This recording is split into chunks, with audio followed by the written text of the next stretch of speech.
Would there be certain times of the year, Kathy, that are better for seniors to cruise in terms of Yeah. when we think about cost, crowds, and weather? Yeah, the cruise lines, really all of them, especially the contemporary and the premium, they run their sales and everything based on the school calendar and Okay. the holidays. Okay. Your most expensive time to cruise is from Thanksgiving to New Year's. And then the second, or maybe equally as expensive, is spring break. In between spring break and when the kids get out and it's full blown summer and people want to do summer travel, the month of May is a very good month to cruise. Pricing is very good in May. And on the other end of the summer, get into mid September into October before Thanksgiving is also a good month to go.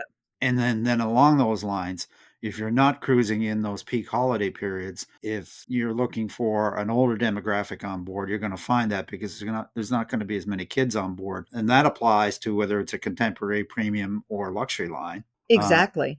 so there's that to consider. And I'm sure you've experienced this like we have. Like there's certain times a year, like in some of these cities, like I'm thinking particularly in Europe, but I'm sure it applies everywhere in Alaska as well. If it's a holiday type period in some of these cities like Rome, you can't swing a cat in the street because it is so crowded. And that's not the best experience, if you're a little bit mobility challenged, or B, you're just old and cranky like me.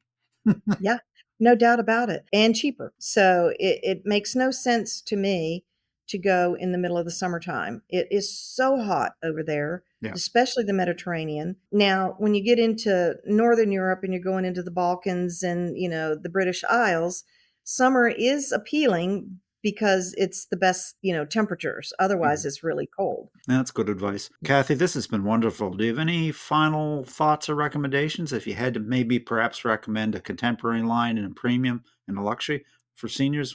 I think value wise, Norwegian is a better value than Royal Caribbean is. Carnival is so much cheaper than both of those brands.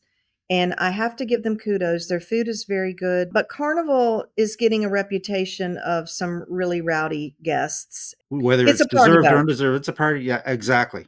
People consider it a party boat. And then on the premium side, I like Princess because of their Princess Plus package is a really good value. And then once you get up into the ultra premium and the premium, it doesn't really matter. Some offer more included things. They all offer beer and wine with lunch and dinner. And then you start getting into how many excursions they include and that kind of stuff. But when you can afford those brands, you're not going to nickel and dime. You're going to look at where they're going and the size of the ship Yeah. and make your decision based on that.